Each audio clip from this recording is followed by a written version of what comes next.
I'd now like to turn this over to Lisa Dubois. Lisa is a New York-based ethnographic photojournalist and curator. Her work has been exhibited both internationally and domestically, including at the Schomburg Cultural Center for Research in Black Culture and the Gordon Parks Museum in Fort Kansas. She's on the board of the Social Documentary Network, and she's also a photo editor and the diversity advisor for the organization. And I encourage you to view Lisa's many exhibits on the SDN website that explores diverse cultures across New York City and other places. So with no further ado, Lisa Dubois. Hi, everybody. I am so happy to see everybody here tonight, and we are quite pleased and excited at Social Documentary Network to bring to you today, in celebration of Black History Month, Collette Fournier's Retrospective, Spirit of a People, a historic embodiment of 4 decades of her photography archives. During this presentation, Collette will tell us about her 40-year journey as an African-American photographer. In that time period, she has had 14 solo exhibitions and has participated in over 40 group exhibitions. Collette is a New Yorker, born in Harlem, and grew up in Brooklyn and Queens. She was heavily influenced by her father, who is a great portrait artist. Through him, she learned at a very early age a lot about light, shadow, and tone. And with that knowledge, she applied it to her photography skill set. Collette's serial works explore themes of the Amistad, from Mystic Seaport to Nova Scotia. Post-Hurricane Katrina, travels to West Africa, Jamaica, and the African-American community in the US. Through the University of Rochester, Collette traveled with the Chiku Awali African Dance and Culture Group to photograph in Senegal, West Africa, and Mali. She has more recently traveled to Ghana, Togo, and Benin. Collette is a member of Kamonge, one of the oldest African-American photography collectives. She is also a member of the Society for Photographic Education. She received the Artist of the Year Award by the County Executive Arts Awards and Arts Council. She is an active member, she's a staff photographer emeritus from Rockland Community College and an adjunct professor in the photography department. She also operates her own Collette Fournier Photography, providing freelance and commercial photographic services.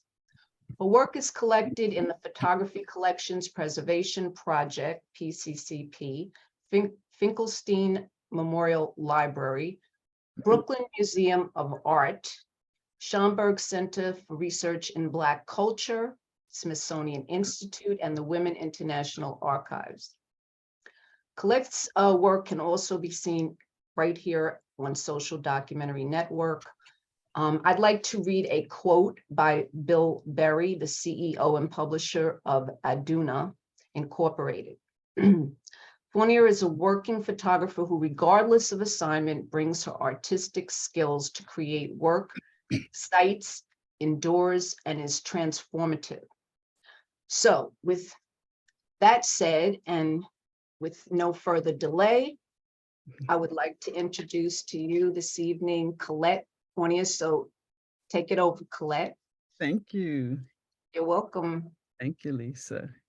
Okay. Just bear with me just a moment. Okay. Okay. So welcome, everybody. I'm just so excited about this night finally coming, and also African American History Month ending. Sorry, it's really been quite a month, but it's been a very, very exciting month. So I'm going to share my imagery with you, and this poster I created really just from a combination of photographs that you'll see. So the first photograph is of my dad. He was a portrait artist, and I think of the family, he was really the most I guess the most sociable and the person that's really out there in the forefront, but he was a sculptor, a muralist. He designed bars. He had a restaurant, a seafood restaurant in the city on South Street. And, you know, just watching him, I realized it was possible to make it as an artist. And my mom was a designer. She was also a Rosie the Riveter and also a homemaker, and actually thought about her having her own business for a while. So I think with that onset, just kind of like looking at my parents, you know, it just made me see what was possible. The next three images I'm going to show you. So my mom's family, my maternal family's from Guyana, from Georgetown, Guyana, which is in the northeastern part of South America. And so she wanted to take she has 5 children, a set of twins. She wanted to take each of us to an African or a Black country. So we actually went to Jamaica. She and I went for a week in Jamaica. I was a student at the time at RIT. And just as we kind of got into the bush, I took this photograph. No, unfortunately, the negative was lost while I was printing it at RIT, but I was able to make what they call at the time an internegative and continue with the print, printing the color print. So in 1982, I'm a few years out of college and I worked for a couple of television stations. I actually got my degree in biomedical communications, but after doing an internship, I decided I didn't want to do the medical side, that I that I really wanted to just stay into communication. So I did television for a little bit. And then I got a grant from United Church Ministries to go and photograph Jamaica for about 6 weeks. And that was amazing. That was really quite an experience. After that, I went to Fort de France, Martinique, to visit a very good girlfriend's mother. And this is an image of her. And when I show the image, it really reminds me how much, you know, you have to kind of play around with the zone system for those of you who are photographers. Because the highlights really don't hold all that well. But of course, I'm more interested in the shadow areas and midtone areas.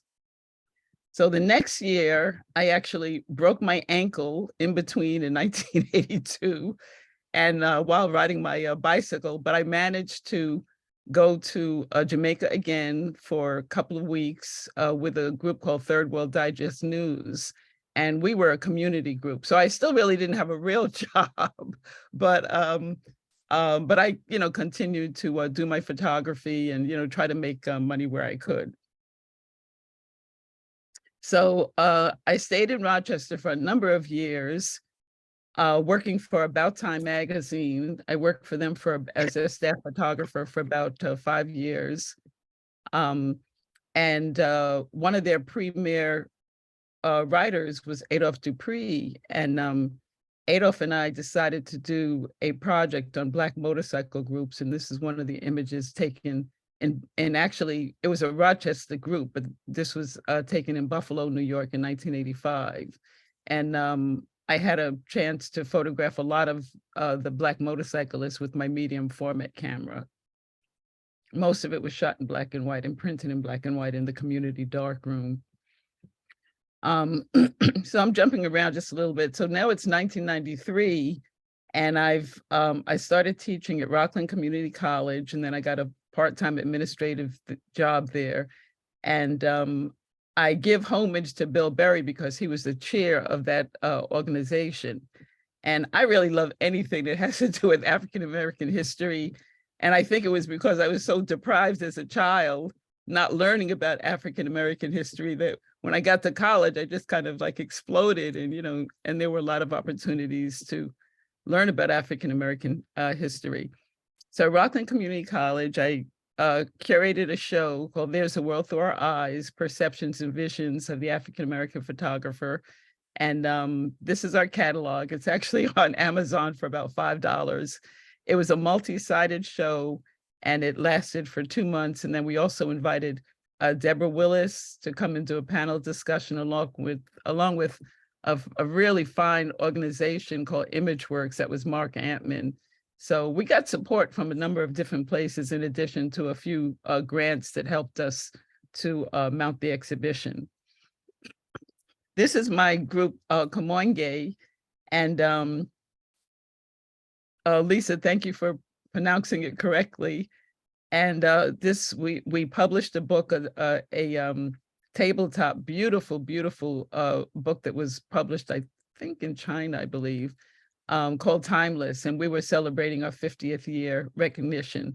So they came up with the idea of for people who could not be in the group shot, to put them as still photographs inside frames. So a number of the people on the bottom here, you can see a number of these people have passed, Tony Parks, and a number of people were, working overseas or in other areas and couldn't attend that particular meeting. This is Garth Fagan dance, and I call that Feeling the Spirit.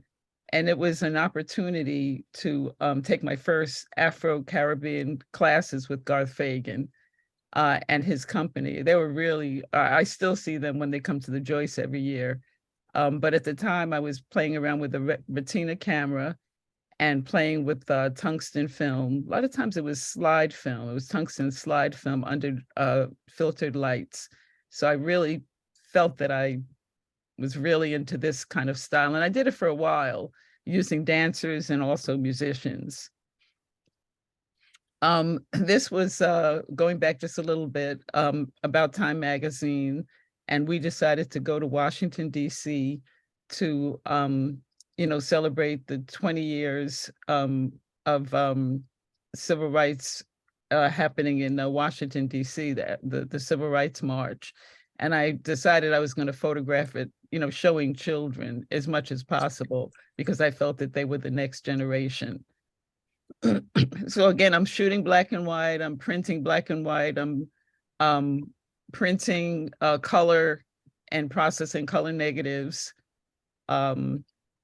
This was actually shot on my birthday. It was a tribute to John Henry Clark, who had just passed. I had an opportunity to see him maybe once or twice at City University. So rather than go inside the church on this very hot day, and where there were a lot of people and really no room to move around, I just decided to photograph on the outside. So, as a photographer, we have choices, and we know what, works best for us. Haitian Rally, United Nations, 1991. This was from a series that I did at the United Nations relative to the Haitian community. I'm in Spring Valley, New York, where there's a very large Haitian community. So possibly that's where I heard about this rally. And the Haitians were saying that, that we did not give the United States AIDS. AIDS came from somewhere else, but they were accused of that. So people were held like a 2-hour rally. This is Marching for Ossie Davis, taken in February of 2005. So that was kind of a transitional point for me, moving from analog photography into digital photography. And I actually, when I came to Rockland County, I was staff photographer for the Journal News, but at this point I had gone back to work for them on weekends. So I was transitioning into digital photography, so I took a couple of classes. I was becoming the college's staff photographer. So I realized that we had to buy digital equipment, scanners, digital cameras. And, the college initially didn't want to spend the money, but I saw, especially working for the newspaper, because they're usually out in front of the photographic and communications industry. And I saw which direction we were going in. In fact, for the few freelancers, if you didn't have your own digital camera, you were going to lose your job. So that did happen, but I ended up buying a Canon EOS camera, my first camera. This is NAACP. I've been active with them since as long as I've been in Rockland County. And this is Mr. Trotman, and they have a very active youth leadership program. So we made a trip this particular summer day up to the Harriet Tubman Museum, which was really quite fascinating. And this was a project we did on Route 59, which is the longest road in Rockland County, and it parallels the New York State Thruway.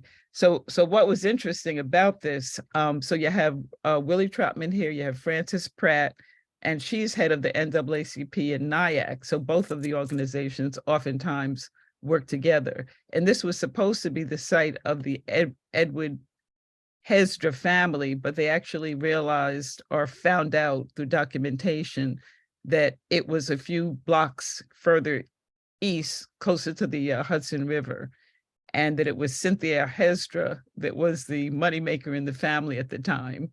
So we cleared that up. I became interested in slavery as a little girl, and partially it was because my sister said to me that we were once slaves. We were watching an old time movie, and she says, oh, well, you know, we were once slaves. So I'm like 5 or 6 years old, hearing this information for the first time.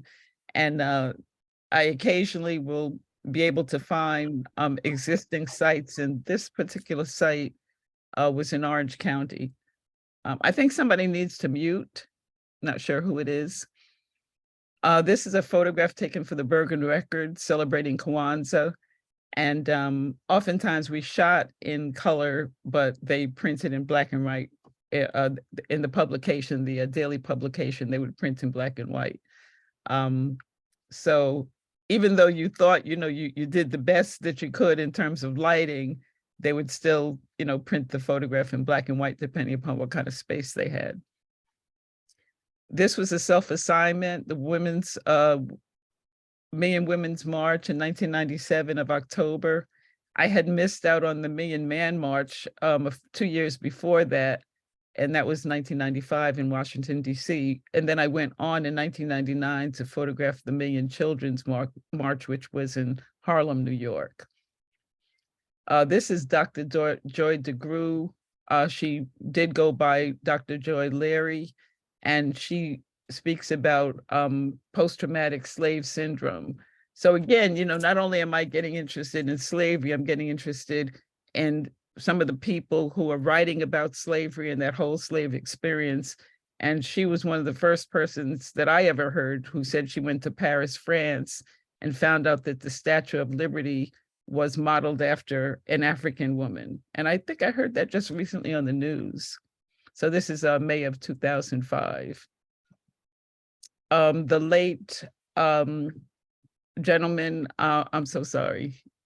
My captions are being covered. So, but this is Calvin Butts, Minister Dr. Calvin Butts, and he's doing a rally relative to children in Harlem being exposed to cigarette ads and also liquor ads.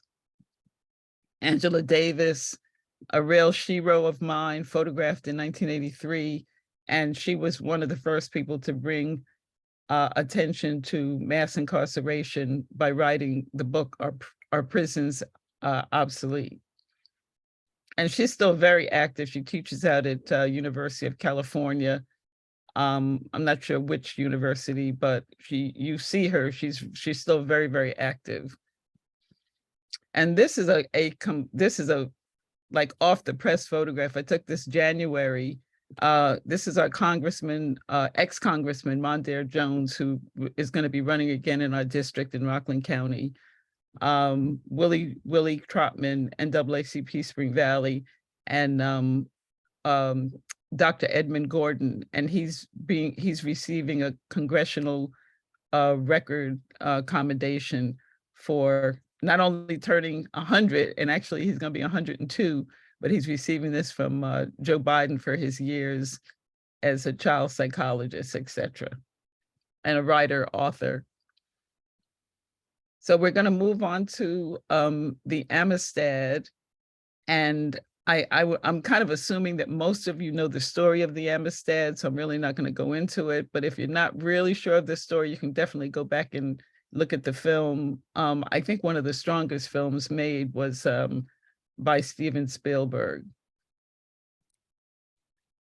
So I call this a struggle for human rights, and it was over a period of about 7-8 years. And again, making that transition in 2005. So we start analog, color negs, and then we go into digital photography. This is Wayne Bartow. And it's just so interesting how you meet people. Warren Marr, who was an NAACP historian for the Crisis magazine, which is still being published today, recreated the Amistad. And for him, it was just like a little small boat, and it had the little flag that said Amistad. He wanted people to know that the Amistad existed. And so this whole big movement came around his ideas, and he met Wayne Bartow, who was a shipwright, and they coordinated with Amistad America. I'm just going to run through these quickly. Excuse me, Collette, yes. why don't you just give us a brief overview of what the Amistad was? Okay. It was the Portuguese had enslaved a number of slaves, if you will, from Sierra Leone. So they're on this ship called the Tacora, and they're sailing west. They end up in Cuba, the southern part of Cuba, and then they transplant the slaves to the northern part of Cuba, where they board the Amistad. So that's where it gets a little tricky in terms of history, because they came over on one ship, they shifted to another ship, and then they're heading toward the United States. But then the Marines, or whoever they are, caught up with them. And of course, they couldn't speak English, so they couldn't really defend themselves. But what was so interesting for me about the story is once they took over the ship from the Portuguese, and what caused them to do that is they all took off their shirts, and they all saw the scarification, which indicated that they were warriors. And once they all, still not being able to talk to each other, but once they realized that they were warriors, they took over the ship. Like this collective energy came, and it's like, well, we have to get back home, to Africa. And then it went through the Supreme Court. They were jailed, anyway, go and see the movie because it's really quite fascinating. So this is a black and white of Wayne. Again, he's a shipwright, and he's the head of the volunteer services of Amistad America. He was also a mental health therapist, and he's in the belly of the ship. And I took this with my medium format camera. This is Amistad. I think the date was May in 2000, and she was built at the Mystic Seaport in Connecticut, and she was built by like about 125 people on the crew to help build this vessel. So at the bottom, actually, so this is like 10 days later, and it's really interesting because I'm going from Rockland to Connecticut, and I'm also still working full time. So either I had to kind of like use my days, or I had to kind of call in sick sometimes to go and photograph. So fortunately, they had enough of a calendar that I can kind of mark when I needed to be there for events. But at the bottom here, you'll see Wayne Bartow, and special kudos to Quentin Snedeker, who was the project director. This is an event, July 2006 in Bridgeport, Connecticut. They call it a homecoming event. So there was like lots of African presence and African drumming. And then this gentleman is a Sierra Leonean. And in the next picture, you'll see, I'll show you that in just a second, but this is now New Haven, Connecticut. And they're celebrating that the Amistad is going to do a worldwide tour. Again, Warren Marr, so you can see him on the site of the Amistad, the McLeod brothers, which were part of the administration, and this gentleman was also an administrator. And so this is an organization that teaches about African history, and it travels worldwide. And it was just fascinating to, do this project. So this gentleman, Donald George, I'm going to kind of circle him. He came from Sierra Leone. So all of these people that you see, Sierra Leoneans, are from that initial group of slaves that got back to Africa. So this is all of their families, you know, generations and generations later. This is June 21st, 2007, and they're going to embark on a worldwide tour. So here we see our captain, Bill Pickney. Now, the Amistad had a number of captains. He got the really, really big gig, if you will, because he was very, very experienced, you know, sailing around the world. But they had a woman captain, and every time I came onto the project, there was a new captain. So it was kind of like a lot of little politics going on.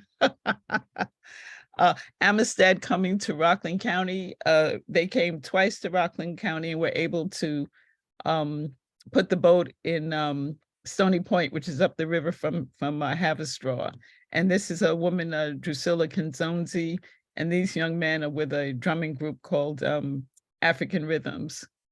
And he comes to, this young man comes to drum with us occasionally with Chico Awali, who I'm drumming with now.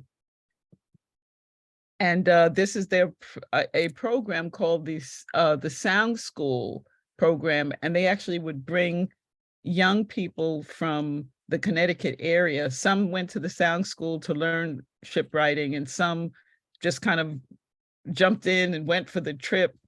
This is another young man who's coming aboard, and we're in Halifax, Nova Scotia.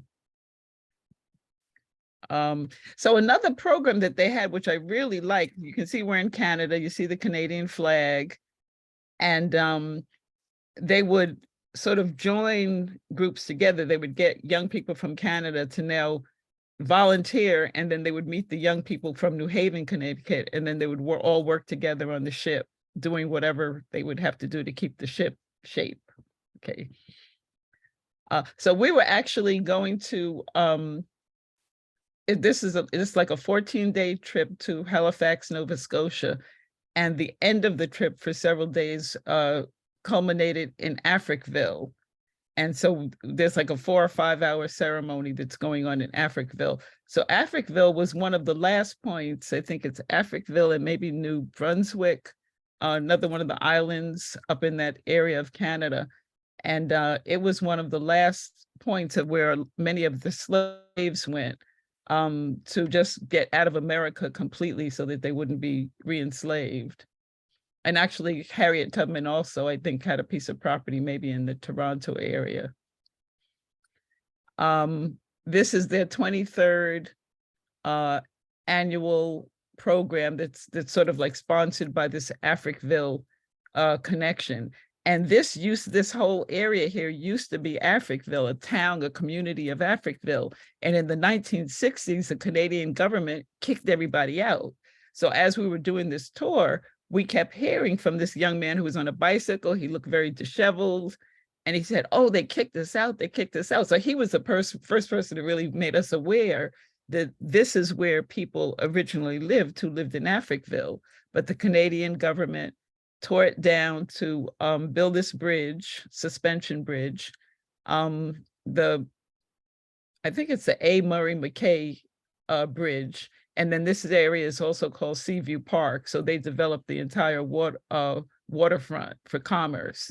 And these are two women from Sierra Leone who were with us on the trip. All right, so I'll take a couple of questions, just really short. I'm watching my time. Glenn, was there anything in the chat? Yeah, I don't see anything in the chat. So if anybody has a question, just unmute yourself and just go ahead and ask.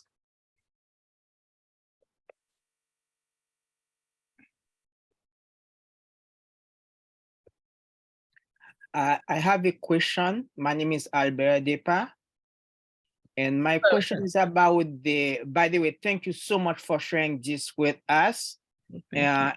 I'm inspired by this photograph and the stories that you are telling us, because I'm very much interested in the African American story itself. I'm Haitian. Mm-hmm. So you could imagine the connection. Yeah. You mentioned the photography group that you were part of. How do you spell it? It's Kamonge. At some point, I'll try to put it in the chat. Kamoinge. OINGE. NGE. Okay. Right. And Thank you. you could just Google it and you can see all of our, we're actually kamonge.org. We have a Mhm. very nice website. There are probably about 20, 25 photographers in the group now, and we've been around since 1963. Yeah, I want to check them out because in the photograph you showed, I saw Aja Cohen. Oh yeah, he's our who I president know. right now. Yeah, yeah. And at the time when Timeless came out, Tony Barbosa was our president. So we used Okay. to meet in his Wonderful. studio. Good to know that. Thank you so much. Thank you. Anyone else? Yeah, we'll Have a- take a question from the chat from Lisa D'Amico. Was the transition from traditional equipment to digital difficult? Did it affect your photography in any way? Oh gosh, I had to sort of ask the college to set aside some money so that I could take some kind of classes, and I ended up taking classes at ICP, and I don't remember the gentleman's name that I took the classes with, but I would go into the city on Sunday mornings and we'd work together about 2 hours. And so I did that for about a month. It was difficult. I'm technically trained and it was still difficult. I've gone to every conference I could. I would and I still take classes online to, just try to keep up with the information. And a lot of it is hands-on. A lot of it is just jumping into it. And I think I'm actually trying to buy my third Canon EOS camera right now. But it was difficult. At least for me, it was. And like I said, I have technical training from RIT, but it was such a big change. And I just remember taking a workshop with this one gentleman, and I color print.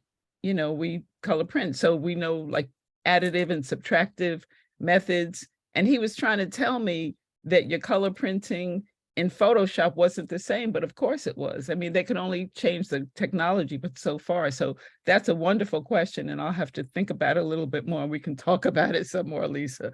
But it was a stretch. I'm still learning. You're always learning because the technology is always changing, and it changes overnight. And they don't necessarily give you advance notice is going to change, but I have to keep moving because I've got quite a bit more to go. We good, Glenn? Yeah, why don't we continue on with the discussion? All right, so this is post-Hurricane Katrina. Now, Kamonge fits into this because we had written a grant. We got enough funds to pay a grant writer. And it's like, yeah, we need a professional person to write a grant who knows what they're doing and knows the grant's lingo, because it's its own world. So this person, a woman, wrote a grant to the Soros Institute, and we got a grant. And the grants were individual, but this was the first time that Soros gave a grant to a photography organization, the entire organization who applied for the grant. So that was sort of a first. So I call it, this is 18 months later, April 2007, and I go to New Orleans. Now, my family is from Appaloosa, which is north of New Orleans. I don't know a lot of them, but I do have family. The Fournier family is based from there in Texas. So anyway, here I am. I always try to get a photograph of myself wherever I am. So right now I'm at the 17th Street Canal area. And of course you could see houses aren't boarded up per se, but you can see that no one is living here. It's, totally empty, no children playing. I'm just going to go through these. I call this American Justice. So right now I'm in the lower 9th Ward. And because of the deterioration of everything, there are no street signs. I'm in a rented car, I'm walking around with equipment. There are very few people there. So it's sort of like a ghost town. And you could feel that, you could feel that sort of loss of sense of community. This was in that same area, and you see the contractor here in the red truck. I was really happy for the sky because I really like a dramatic sky. So I was really happy that it was kind of a cloudy day. But again, you could see that really nothing is going on. And oftentimes the contractors would take the money or take half the money and do a little bit of the job, and then they'd split. And there needs to be like a federal law against that, because that happens all over in areas where, disasters happen. I was really curious about seeing what the levees look like, because songs in the 50s, some of the blues musicians would talk about these levees, and it's like, what could they possibly look like? So my friend Gerard Mouton, who you'll see later in the presentation, took me down to show me the building of these levees, and they're rusted. So I didn't understand that. This is Sisters Place, Lower Ninth Ward. And I really like the use of shadow. I love the use of lines, kind of leading lines. And then also, I call this entropy. But again, you could see that the neighborhood is pretty much just devastated, sitting underwater for, I don't know exactly how long, but I'm gonna keep moving. I was able to sort of like follow the story. Of course, it happened August 31st, 2005. I was able to follow the story. And one of the things that kept coming up, like on NPR, was the use of the fact that there weren't too many keys in the FEMA trailers. So you can see the trailer, the background of the trailer, the windows, broken, the rug was not good. It was just very, very dark. The thing about the trailers is they would put them on the outside of the person's home. So that way, if the person got mail, it would be, right where they normally lived. But, many of the people decided to stay. Not that many. New Orleans lost a lot of people during Hurricane Katrina because they just had it. People had it between the Road Home program and FEMA, the FEMA trailers, and all of the abuse people were getting. It was just really crazy. So part of my proposal was sort of showing how New Orleans was coming back. So, and the beauty of the project as well is that you got to talk to people. And as a photojournalist for like 3 or 4 different papers, you were always on deadline. So you couldn't, maybe you talked to people for a little bit while you were photographing them, but then you were on to the next assignment. But this really gave me time to talk to people. And one thing I want to point out about this gentleman, Tyrone, is this black marking on his hand is mold. Okay, some people might look at it and kind of think it's a tattoo, but it's mold. Okay. This is Annie Gertley. She worked in the bed and breakfast where I stayed in the Garden District, and she had some amazing stories to tell. The basic line was that she would never go into the Superdome again. She was there like for 10 days, whatever it was, and what she saw, she could barely describe, but you could just see in her face that it was horrible, really, really terrible. This lady, I'm actually still trying to find her name. She wasn't part of this initial presentation, but I thought I needed to pay homage to her because she donated part of her house. She was in a 2-story house in the Lower Ninth Ward on St. Claude Avenue, and she donated the first floor to become a health clinic. And I thought that was just truly amazing. And these ladies that you see work with AARP. This is Ringo.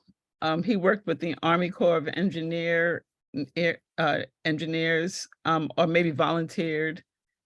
So he's taking care of a church, which you can still see is, boarded up. You see the X codes on the side, and he's, watering, he's taking care of the property, and also just making sure that no one is going into, hoard on the property.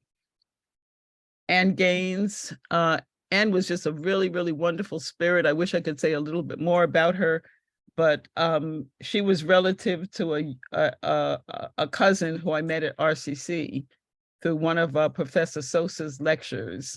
And I would go around campus, taking pictures, looking for opportunities to photograph. And when I mentioned to the group I was going to New Orleans, this fellow said, "Oh, my cousin lives there. She'll take you around." And this is Anne Gaines. She was just wonderful. So she raised her home. You see, she's sitting on the foundation. Her home was under 10 feet of water and a garage.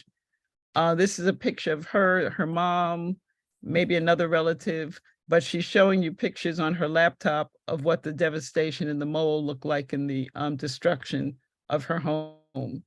So right now, she and her husband actually went to Lake Charles, Louisiana, to live with her mom until they got, resettled. This is her and her husband, Daryl. And they're showing me, and I purposely kind of underexposed it and didn't use flash, but they're showing me where the canals broke, 17th Street Canal, where it broke and the water went, rushing in. So, and things just happen because, we're talking and I'm saying, well, can you show me, where? And that just opens up another photograph. As soon as you get involved with people and you ask them certain questions, opens up another photograph. Leah Hodges works for Common Cause, got very little food. Her building is here, which we just walked from. So I'm just trying to stay with her. She walked really fast. And there's a restaurant here that hadn't been open since Hurricane Katrina hit. So it was very difficult in some parts of the city to get water, to get food, et cetera. And she testified to Congress that Hurricane Katrina happened because of racism and because of hatred. And she was absolutely right. And she was not afraid to speak her mind. She was a dynamite sister, a lot of energy, and a social worker, and had her own family problems. But, what else can I say? She was just a really dynamic person. Mike in the lower 9th Ward, he had a son that I think, the way he described it, kind of lived in this block here. And Mike never saw his son again.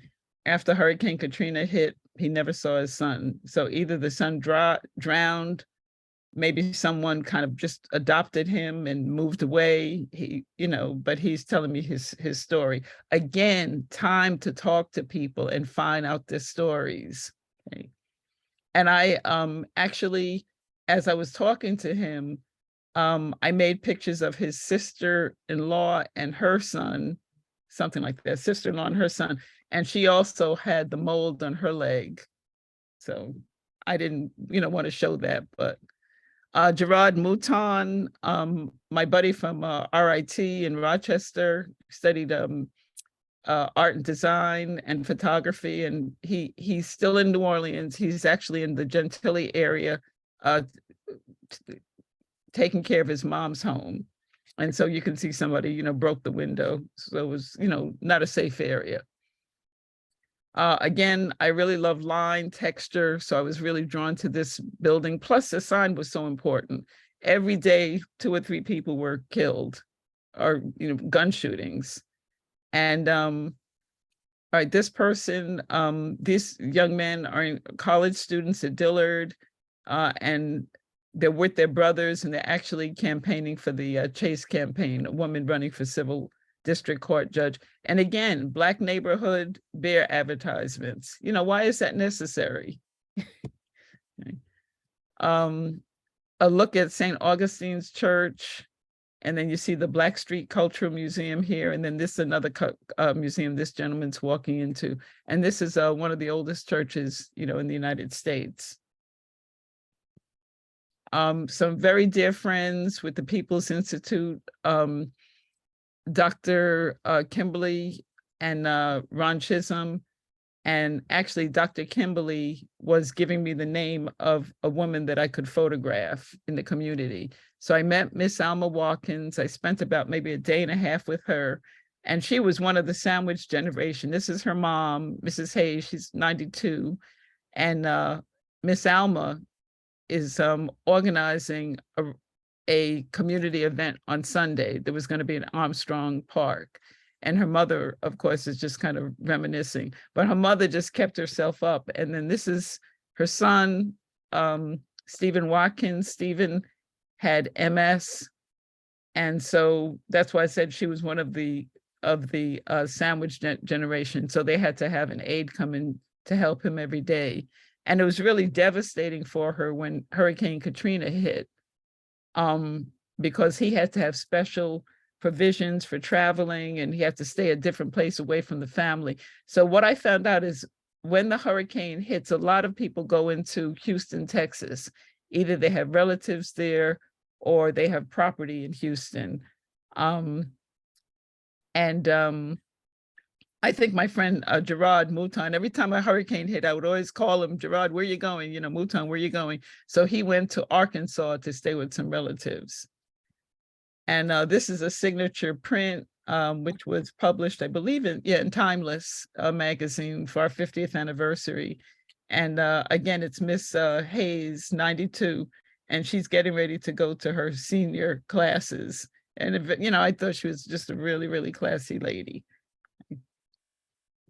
Okay, we're gonna go to travels to West Africa. Hold on just a second.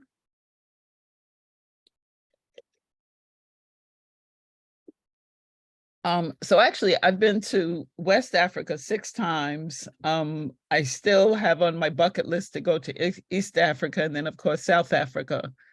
But this is a community called Ganvi. It's in Benin, West Africa, and we landed actually in Accra, Ghana.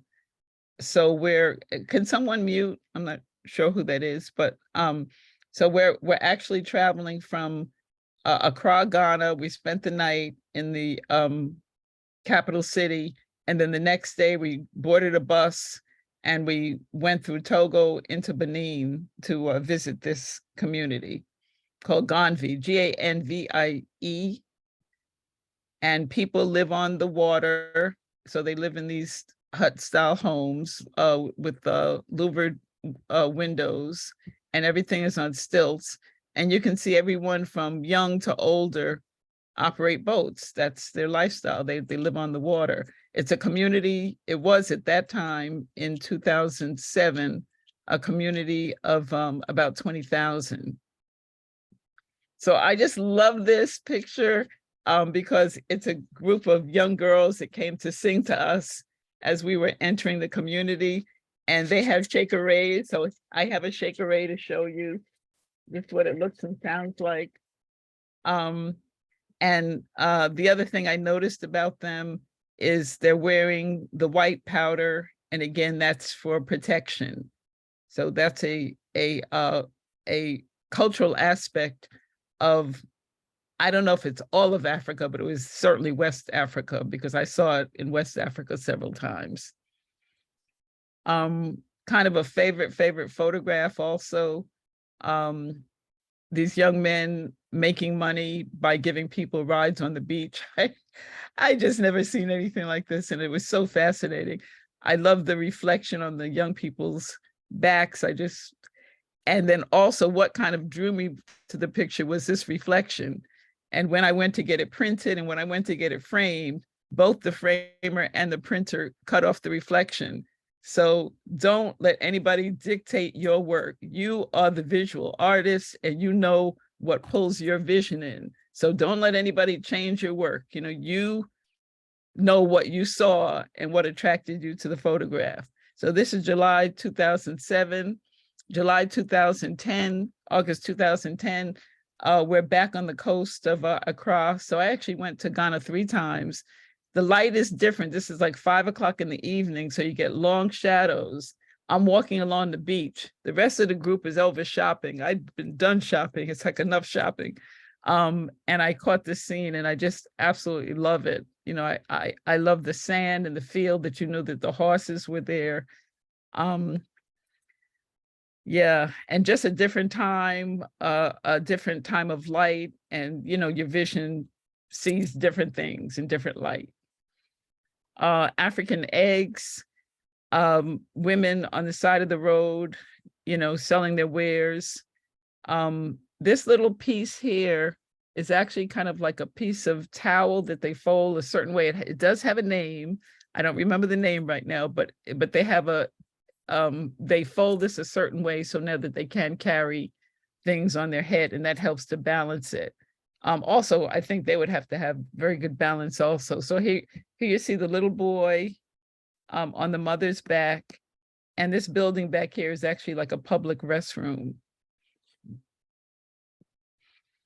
So this is Elmina Castle, August 2010, and each time we went to Elmina Castle. I actually missed the visit to Cape Coast Castle, which is also on the coast of Ghana, because I was teaching a class. I volunteered to teach a class in communications at the university. So I said the only thing I need was coffee. Just bring me coffee in the morning and I'll be good.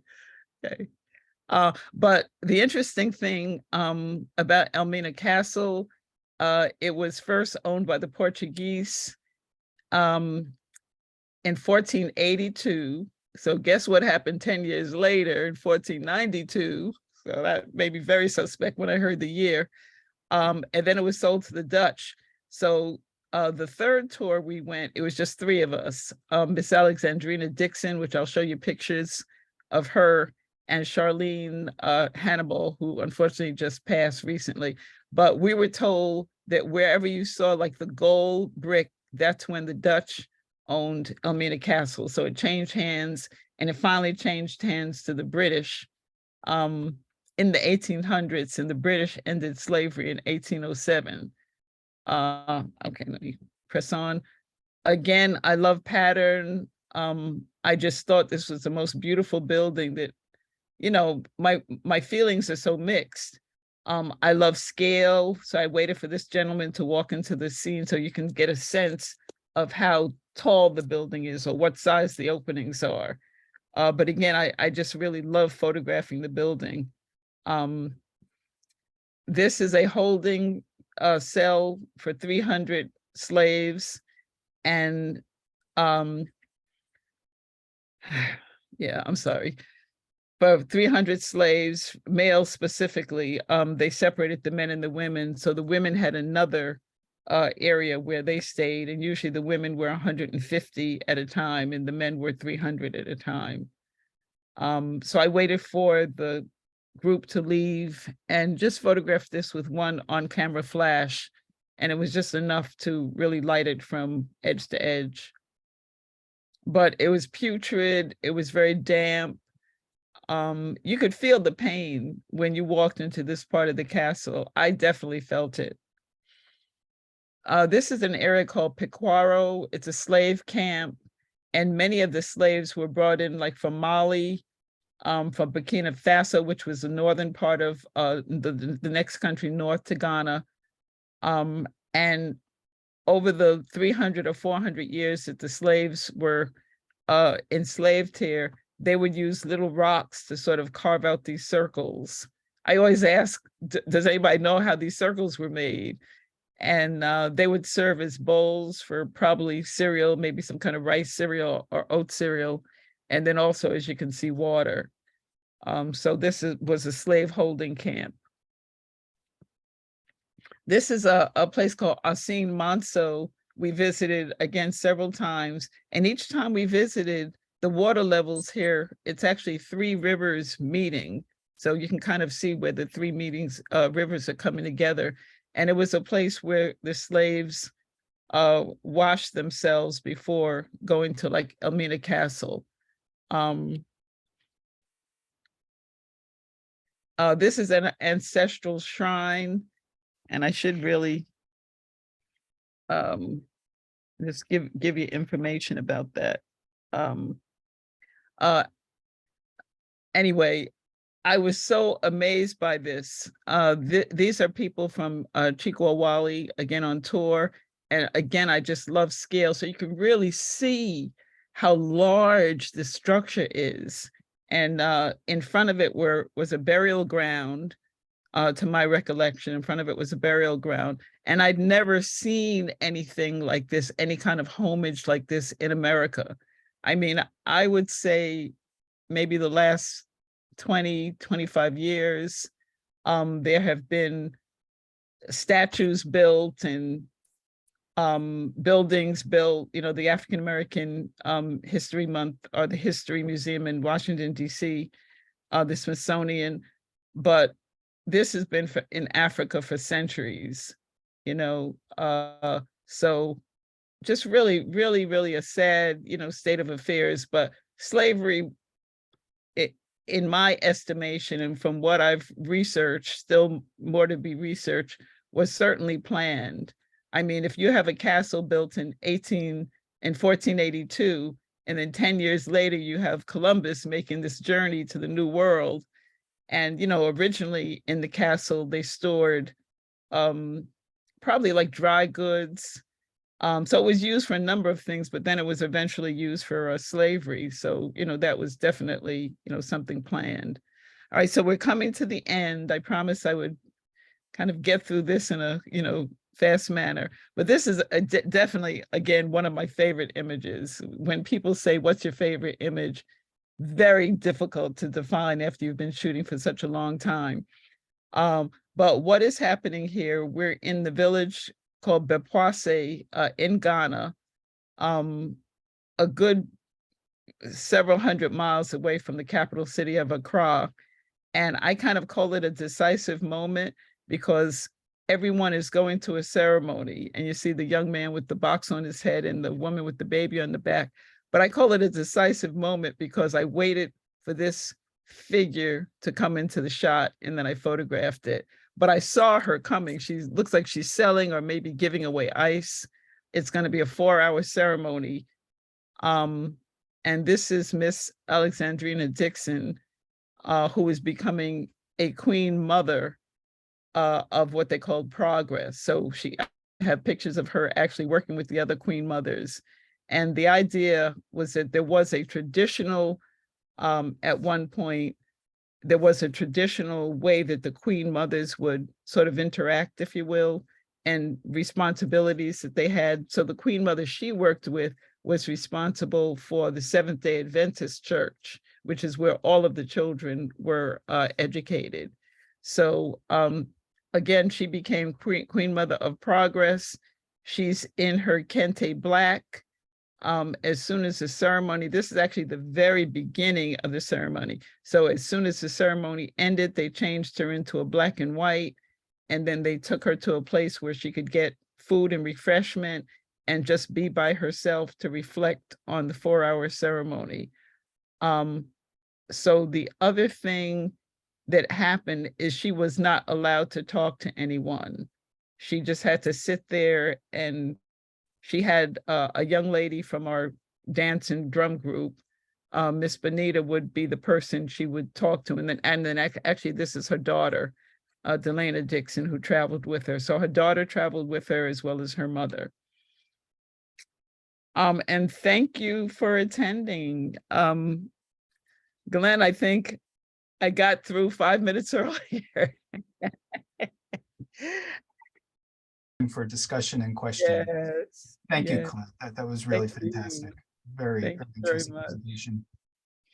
So there are some questions in the chat, and before I read them, I'd just like to give people an opportunity. If you'd like to just ask them yourself, if you just want to unmute yourself and make a comment or ask a question of Collette.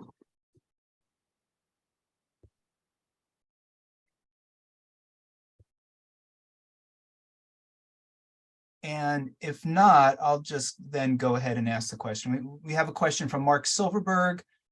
Are there any lessons from the Kamoinga Collective that might help collectives elsewhere come together to facilitate artistic development and documentary storytelling?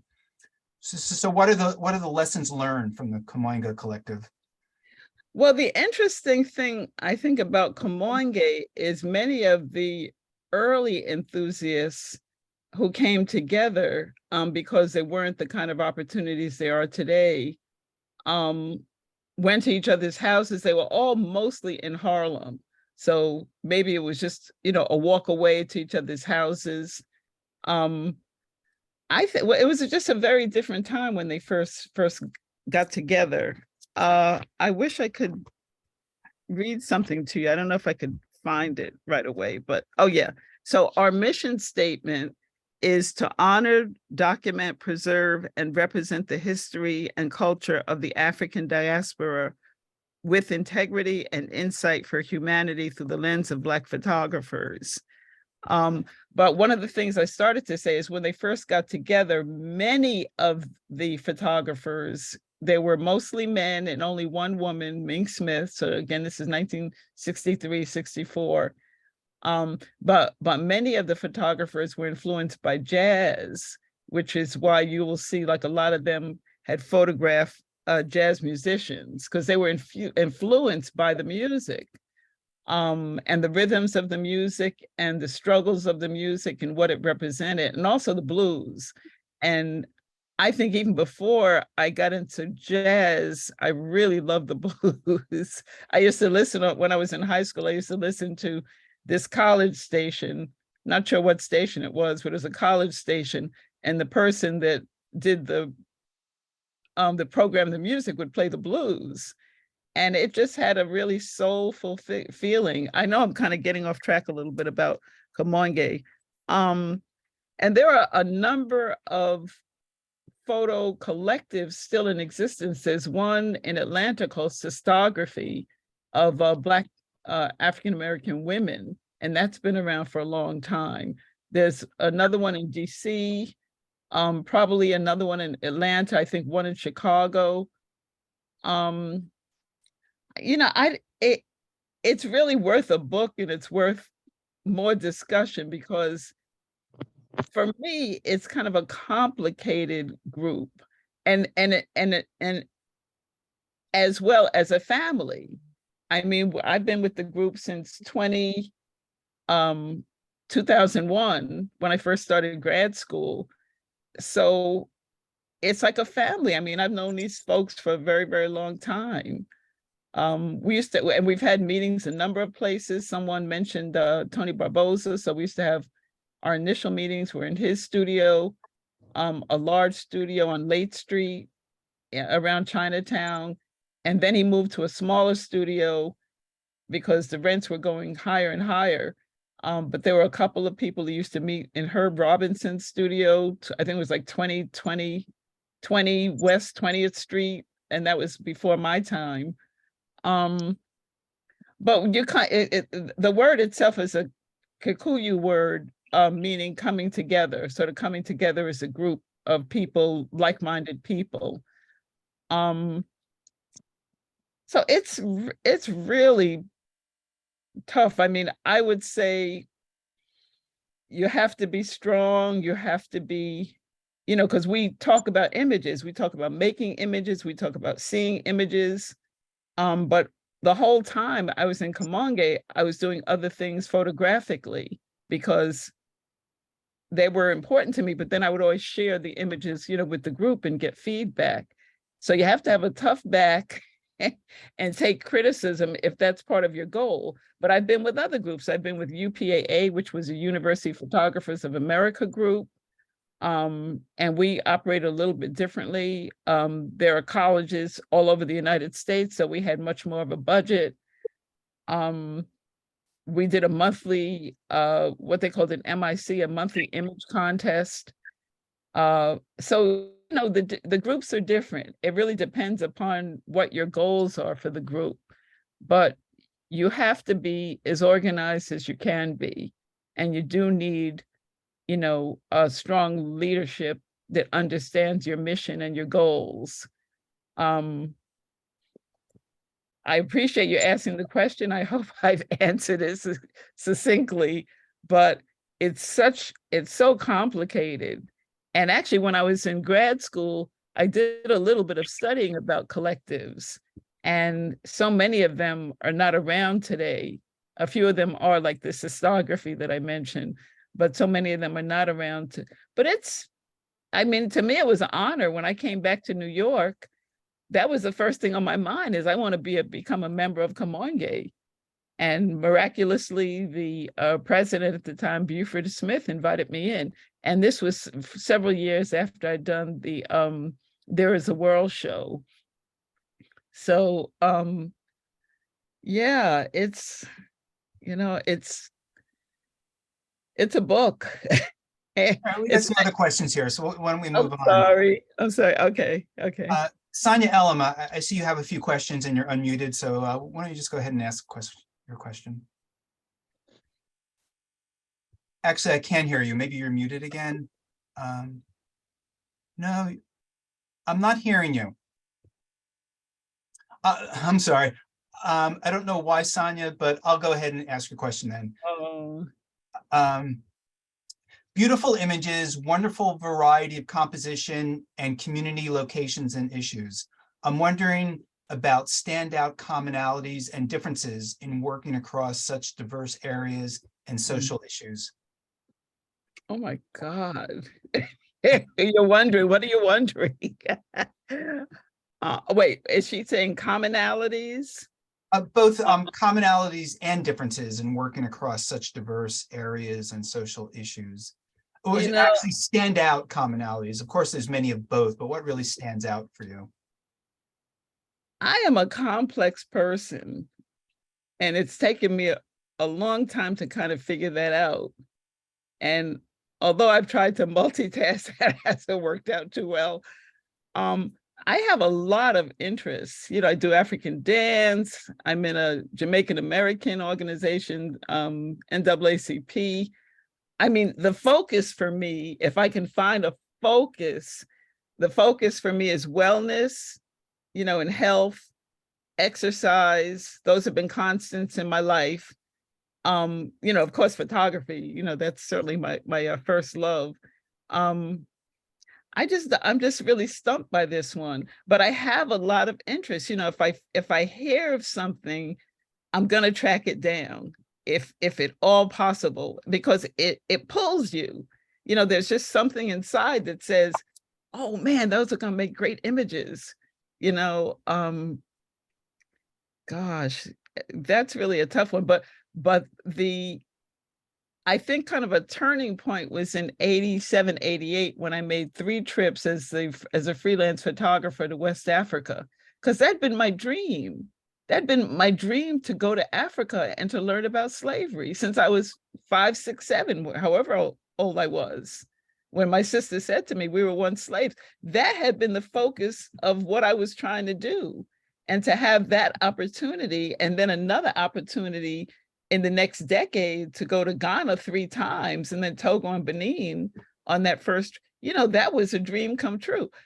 I remember just sitting in a bus on the border, because you always have to pay, no matter how much you've already paid, you always have to pay a little bit more to get across the border. And we all had visas, but we were sitting on the border of Togo and Benin. And as a New Yorker, I was glued to the window. I mean, I probably shot a little bit when I could, but I was glued, because we're people watchers, you know? So I think that's one commonality that I have, that I love watching people. I love talking to people. I'm a communicator. And I just have so many interests that, you know, you can't do them all in a lifetime. So I'm very much like my dad in that way, and my mother. I could see parts of me in both of them. I don't even know if that answered your question, but you know, you're just multidimensional, and you're trying to fit into all of those slots and photographing all of those slots. All right, would anybody else like to unmute themselves and ask a question?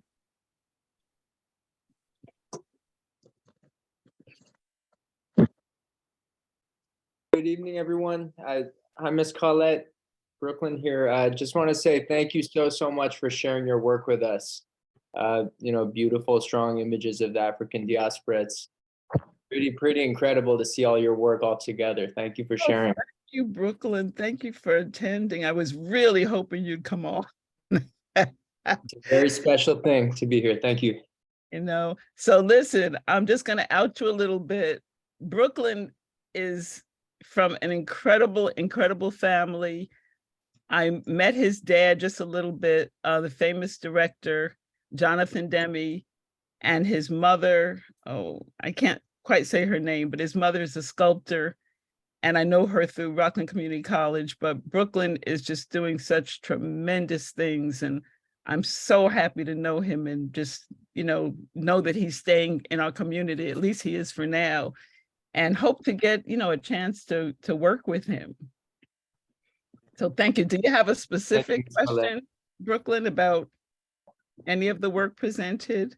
I had a very specific question, actually, that I was planning on waiting for an email afterwards, but I'm wondering about the slave citadel in Ghana, if it is the location where the film Sankofa begins.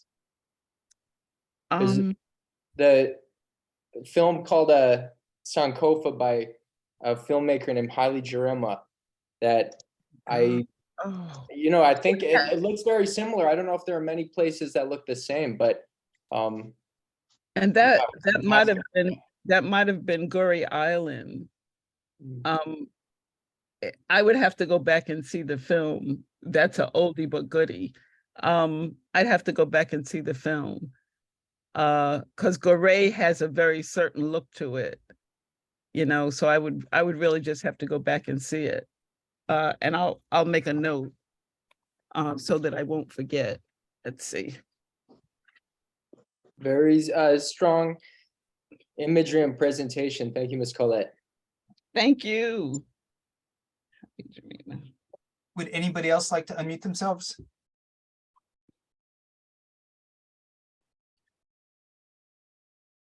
All right, we have a question from Deborah Franzblau. Do you think of the photos as serving the stories? The stories seem crucial for understanding the pictures. I mean, I interpret this question as like the relation between the photos and the stories and which comes first, the chicken or the egg. You know, I felt that interesting tension myself, hearing you go through these pictures and stories, Collette. Well, I think the main theme is photographing the diaspora and the African American community. So, you know, if it's something that, like if you're working for a newspaper, they may give you a specific assignment and then you go and you feel, you know, you feel out what it is. You're not there very long because again, you're on deadline.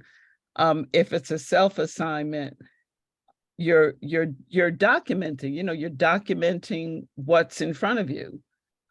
You're walking through the crowds. I'm not crazy about crowds anymore, but you're walking through the crowds and you're making images. You're talking to people and you're communicating. And like with the Hurricane Katrina, I had time to research that.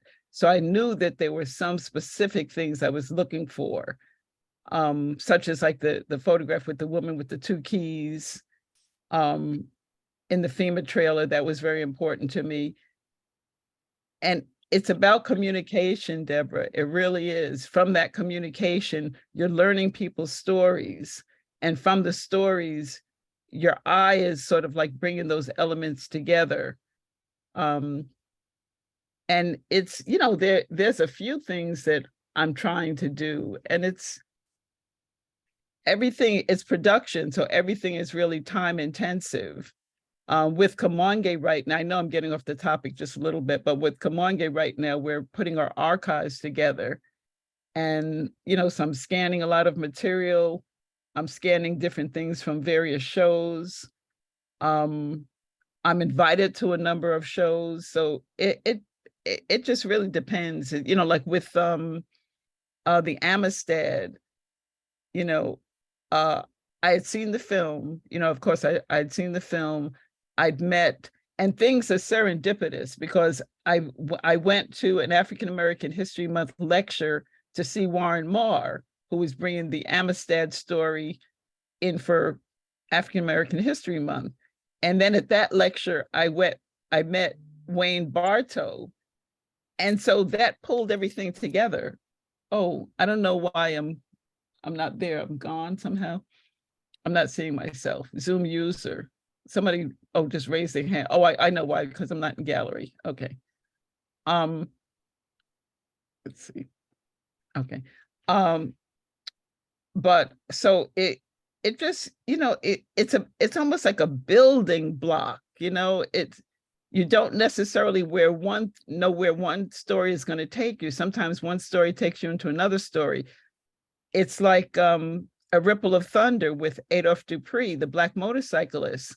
You know, we ended up at the same magazine. He was working there much longer. I only worked there for about 5 years. And he came to me and he said, "Oh, Collette, I'd like to collaborate." I love collaboration. I think it is the ultimate of communication. I love to collaborate with other photographers, with writers. I just love it. I mean, it just makes so much sense to me. And I remember hearing photographers say, "Oh, I don't like working with other photographers." I thought they were nuts. "Oh, I don't like working with writers." Well, I've written a book, so I had to learn how to really express myself. Ever since I was a kid, You know, I remember going to my aunt and saying, you know, oh, my auntie, I said, I don't really like the way I talk. I mean, children around me speak much better than I do. And you know what she said for me to do? She says, read. She said, read more. If you read more, you'll learn how to express yourself better. And she was an avid reader. So, you know, I'm in a book club right now and I'm struggling. I'm struggling to keep up with all the things, all the interests I have. But, you know, it's just one thing leads into another, and you meet I'm so convinced you meet certain people for different reasons. Like I met Ocean. Oh, right, Ocean. I met Ocean because I admired his photography. And I had gone to a meeting at Arts Westchester, which is sort of like their arts council. And I saw one of his pictures on the wall. And I said, oh, who's this guy? And then we became Facebook friends. And now he's in Costa Rica. So he's kind of left us in America. But he is just he's got some work in Essence magazine, I think this month or last month. And he is just this incredible photographer. So we actually met for lunch in Tarrytown. And I was thrilled just to meet him and hear his stories, because up until that time, I just seen his images and it's like, wow, this guy is incredible. So, you know, I teach photography, so that you gotta share that enthusiasm. That's what your students are looking for. They're also looking for knowledge and technique and practice and concept, but you've got to share that enthusiasm, because how could I teach if I can't share that enthusiasm and the knowledge? What could I say to them? You know, I don't even know if I answered your question. Collette, why don't we move on? We have a few more questions out here. Okay. And there is somebody by the name of Zoom user, and we're not seeing who that is, but he or she has their hand raised. So if you want to unmute yourself and actually show us your video, maybe ask your question. Zoom user, your hands raised.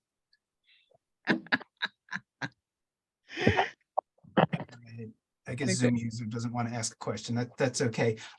So here's a question, and maybe we could bring Lisa back into this discussion for a second. Oh, please. This is a question for either of you as photographers. And maybe we could hear from Lisa first on this one. With so many phone cameras, do you find it difficult to get a unique photo? And this is by Jonathan French. So, Oh, hi, Jonathan. Lisa, you want to take a stab at that? Unmute yourself, Lisa.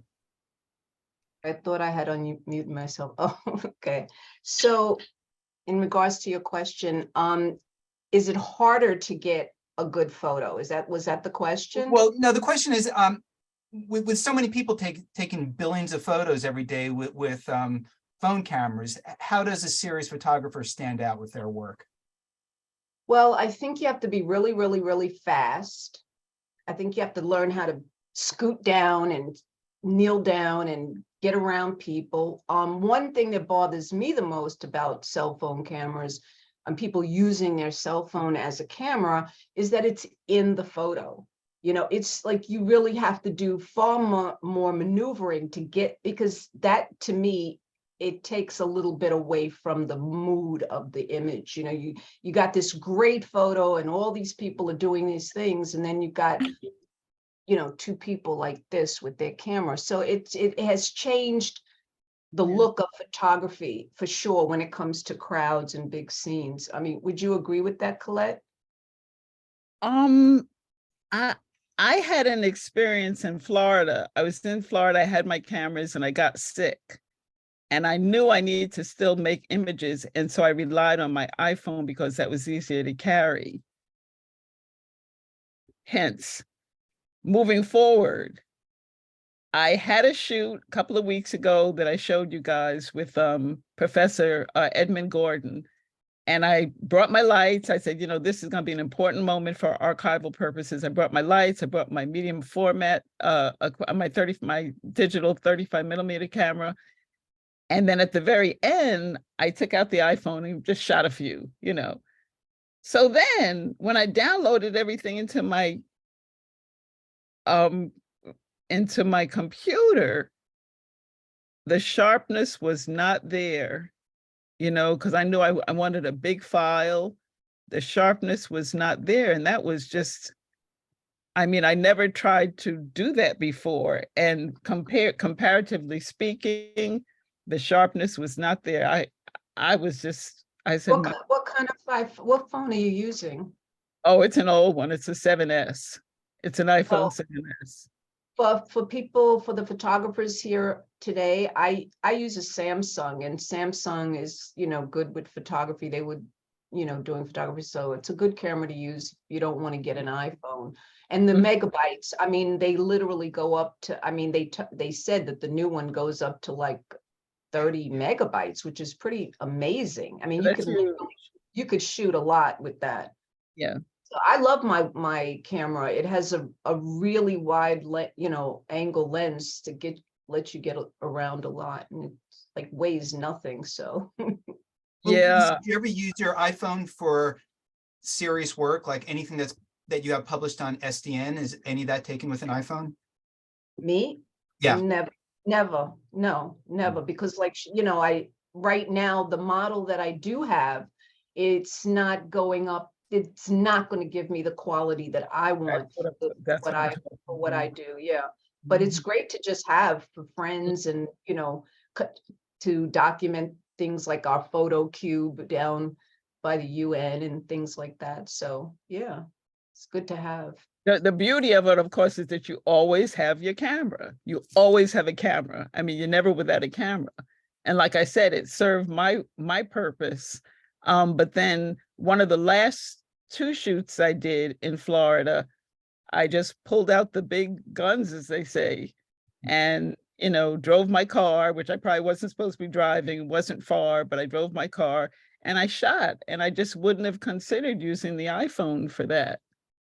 It was just too important. And we think differently, I think, your digital SLR shooters. I think that we think differently. We may see a little different, but I mean, I'm amazed by some of the photography I've seen made by people. Oh, yeah, I mean, and people are making iPhones. digital small, short movies, short documentaries. So my advice would be to get a good cell phone camera and have it with you all the time, because you don't always have all that equipment. And my equipment is really heavy. I Yeah, mean, mine too. and I mean, I hate to go without. I like to have like 2 or 3 lenses with me, and like my wide angle lens weighs a ton. Do you wear a vest at all? You use a photo vest? I have a one of those spider that goes around your waist. Yeah. And so I'll Okay. put one camera on the waist, left side, and then I'll put the one on my shoulder with an ergonomic type strap, because I'm small. So all that weight on me is like, Yeah.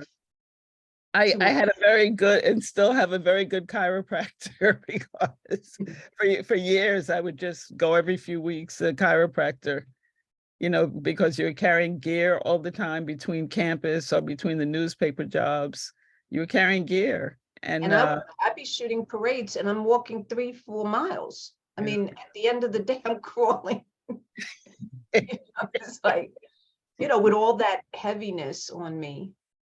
Yeah. So it's a transition for a lot of people, Glenn. I'm not sure what you shoot with, but and they're making some very, very interesting stuff that goes along with the iPhone, cameras. So, I mean, The wide angles are great. but I'm just not sure that that's really the way to go if you want to do serious photography. But I think that's what both of you are saying, that Yeah, the we're both iPhones saying- are great because you always have them with you, but when it comes to doing your serious work, you're not using them. Mm-hmm. But Maybe Collette, just you a quick posted- backup. I disagree. Wait, Lisa, you had a question? I'm sorry. No, I was saying I was just checking one of your posts that you wrote a post one recently. You were like, I just have to have my camera wheel. And I commented, yeah, like I do too. Like, we'll just take photos of something, just to get, it's like a thing inside of you, that you got to get out. So who was it who said they disagree? And if you could talk about that experience, and we'll make this the last comment. So hey guys, that was me. My name is Ocean. Hey Lisa, hey Collette. Hey. Great presentation, Collette. Thank you so much. I'm finally glad to be able to connect with you all the way from Costa Rica, no less. It took you going to Costa Rica to connect, okay? So why And do I you finally, go ahead. and I finally just got Wi-Fi. What did you say, Lisa? Oh, No, I was Oh. saying, why do you disagree about the cell phone? You'd rather have your Oh own. no, the thing I was disagreeing about was, well, a couple of things. I have a couple of thoughts about this. First of all, 90%, you guys know 90% of the work on my Facebook page was taken with a cell phone, with the iPhone. yeah. I don't believe in terms of visual communication that the medium, the tool that you use to capture, to convey your message matters. I think in terms of the viewer experience, if I'm going to a gallery or a museum or just walking down the street and I see something, an image that was photographed with an iPhone, am I going to ask myself, was this taken with an iPhone or was this taken with a DSLR? Will it matter to me, or what matters more? Is it what I'm feeling, what the image is conveying, or what the image was captured with?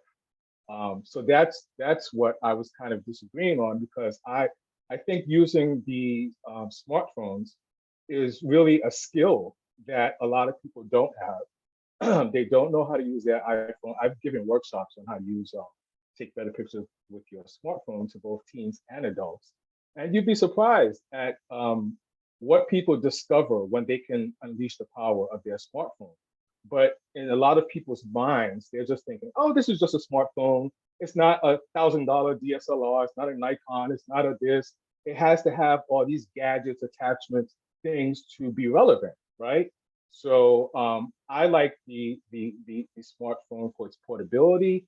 I do a lot of street photography with it. I'm able to be invisible when I'm capturing my subjects, and I have mobility. Yes, I'm able to crop down low, get up high, stand on something, take a picture, control the exposure. Great composition is great composition, no matter if you're using an iPhone or a DSLR camera. Now, So now I just wanted to represent for the people out there using their smartphones. Even I the still amateur, use it, even but what amateur about making photographers. prints, Ocean? Yeah, What that's about the making prints? issue, like prints, because you So can, your resolution. resolution gets a little shaky, larger than 11 by 14, depending on which iPhone you use.